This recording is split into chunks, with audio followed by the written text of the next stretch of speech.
Thank you, Abraham. This is my third time here, and our last conversation really transformed me.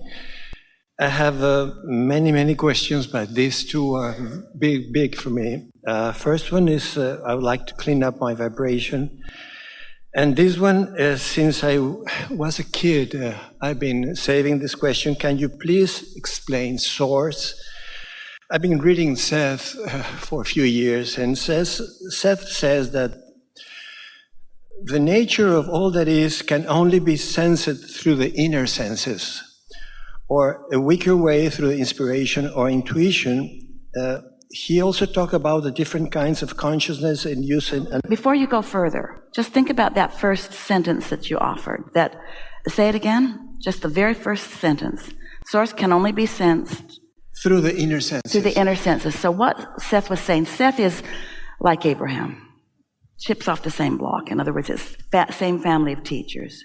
And Jane Roberts stood in the place that Esther is standing and was receiving the vibration and putting those vibrations into words. And while there are similarities, there were interests that Jane and her husband Rob held that are different than what Jerry and Esther held. And so there is some variation, but it is essentially the same understanding of non-physical. So it's a fun resource. As you've been listening to us for a while, Seth will make sense to you if you decide that you want to read it, because it's a lot of the same basis of understanding. So in Abraham terminology, we're going to tell you what that statement is about. As Esther stands here on the stage and allows us to flow through her, we offer blocks of thought, more like radio signals. And Esther receives them unconsciously and finds verbal equivalency and then expresses the verbal equivalency to the radio signals that she's received. You all do something like this all the time. So as you listen to her, often she seems confident. She seems really sure of herself. She offers a lot of words, and they all make sense. They fit together one with another, which makes her seem like someone maybe worth listening to. But you might also think, well, this is just someone well-trained and really sure of herself who is spewing yet another opinion, like so many opinions that are spewed around the planet. And so it might feel only that important to you. There's logic in it, but that's the end of it. But when you hear something that we have encouraged, and for example, you get the sense that you are more than your physical body, and that there is a part of you that you might get in touch with. So you ponder that thought and actually do get in touch with that broader part of you. You follow our encouragement to meditate and quiet your mind. And in quieting your mind, your vibration rises. And as your vibration rises, you find vibrational equivalency with who you really are. And then in that state of connection or alignment, a thought or an impulse occurs to you. Personal experience. You're not taking somebody else's word for it. A personal experience happens that when you follow through with it, the results that you're seeking happen, and then you know. We can't say enough into your ear to give you knowing. Your knowing comes only from personal experience. And this inner knowing that is always there for you, you've got to tune to it before you know it. You just can't take somebody else's word for it to be yours. For your vibration to shift and your point of attraction to shift, your vibration has to shift, and that's what that sentence is about. Seth speaks that, has an analogy of an onion, that there are many layers coming from one core, one source. And you said in one tape that all entities has an inner being, that has an inner being, that has an inner being, that has an inner being. Source is everything, or source is at the core. I understand that we are source energy, and I feel it, but I would like to understand source. This will help you. So, layers of the onion. Once we finish this first segment, bring us back to that, because we want to talk about that in relationship to beliefs. So you know what we were just saying about a vehicle and then stepping into another one and then stepping into another one. So source is like that. Source is expanding and evolving, as are you. Humans often think that Source is finished and perfect, and now you're trying to catch up, when what is really going on is that you in your human form are extensions of Source, and it is through your exposure to life that causes you to ask for more, which Source then embraces and then becomes. Do you understand? Sort of.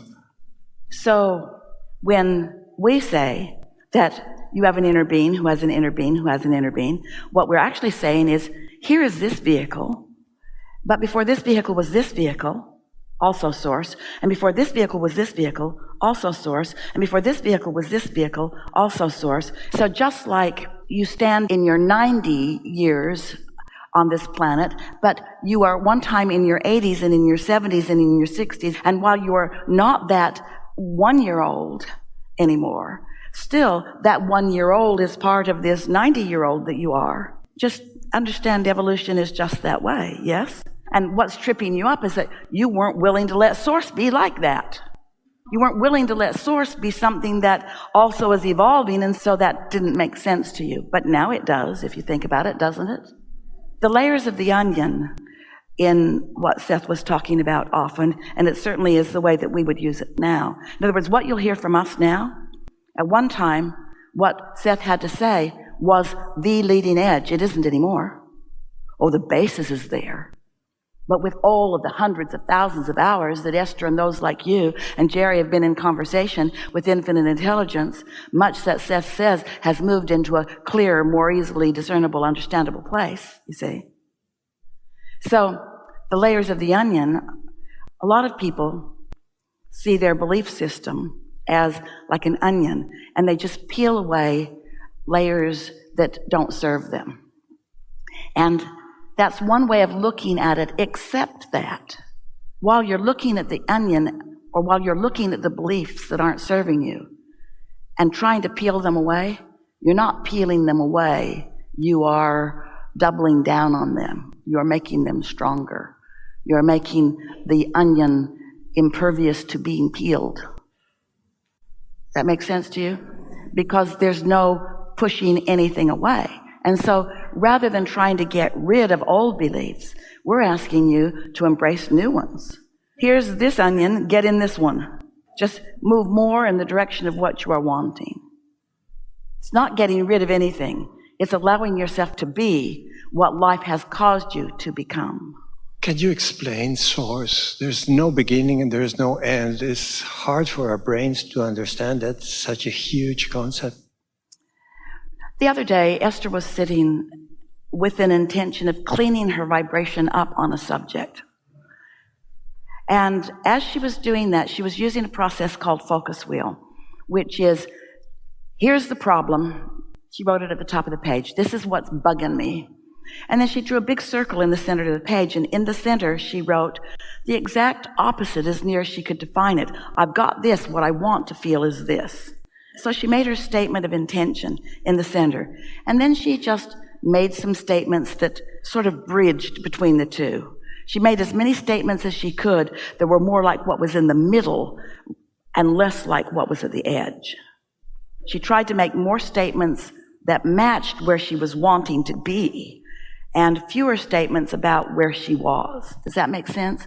That's sort of the benefit of the focus wheel.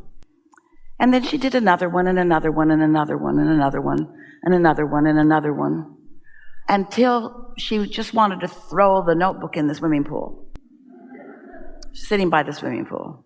She could feel she was bogged down in it. You heard us earlier say, by the way, we're out here on the leading edge, so come along, let's have fun. You heard us say earlier that the problem and the solution are expanding equally. In other words, the velocity of a problem and the velocity of the solution are expanding. They're different frequencies. But what Esther was feeling or sensing was that the more she was trying to fix this problem, looking for a solution, she was actually enhancing the problem rather than finding the solution. So her focus wheel, even though she had good intent, she wasn't getting anywhere with it. Have you ever had that experience? So she sat there closed her notebook, sitting there holding the pen in her hand with the notebook on her lap, thinking or deciding to stop thinking for a minute. And then the thought came to her. If I could have anything I want regarding this, it was sort of a world event sort of thing. If I could have anything I want. And then right in the middle of that thought came an improved onion, one with less layers that were binding her. Since I can have anything I want. Not if. Since I can have anything I want. What do I want? And because Esther's tuned into us so often, that bridge was an easy one for her to make. And all of a sudden, she was overcome, maybe the best word that she would use, with clarity of desire that was so pure and clear and absent of any problems. It was like anything that she wanted. It felt fresh and new. And she wasn't dragging old beliefs and trying to fix them. It felt to her like she went through a portal where all things were possible. And her desire was at such a heightened place, she tapped right into the desires on that subject that she'd been accumulating maybe her whole life, and felt the clarity of what her inner being knows about that. That's what you're reaching for. And it's not going to come every day, but it is going to come on the things that really matter to you. But you have to find a way. This is the bottom line here. You have to find a way that the beliefs that you're dragging around are not active at the same time that you're focused on your desires. Because whatever you're focused upon is active. And if you've got an active belief in your vibration, it is most likely blocking out your reception of what you really want. So you just got to decide, what influence do I want to be under? Do I want to be under the influence of source or under the influence of something else? Do I want to be under the influence of the solution or under the influence of the problem? And you know how you get there easily is meditate. Because when you meditate, you stop your thoughts. And when you stop your thoughts, you stop your beliefs. And when you stop your beliefs, you stop your resistant beliefs. And when there's no resistance within your vibration rises, and there your inner being is right there ready to meet you with clarity. With clarity.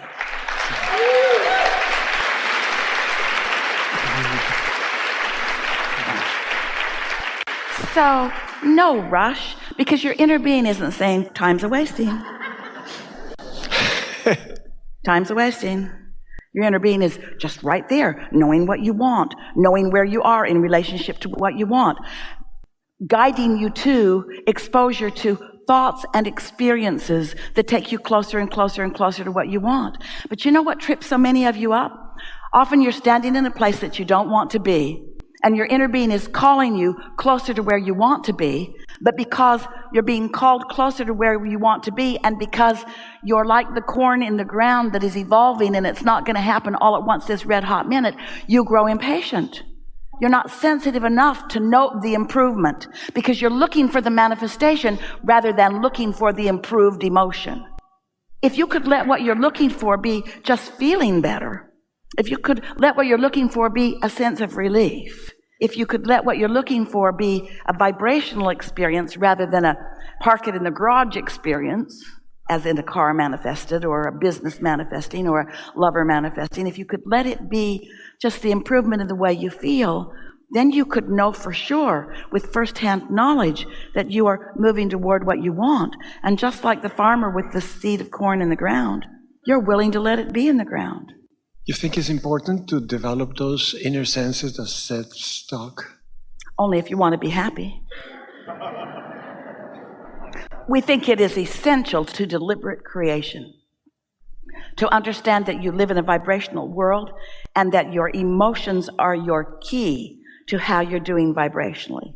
And anything less than that leaves you like a cork on a raging sea, bopping around, bipping around, bobbing around, and reacting to life, but having no control. If you will follow good feelings, eventually, in the midst of those good feelings, you will receive clear thought and clear impulse to act, and excellent timing in co-creating with others who are there too. you see.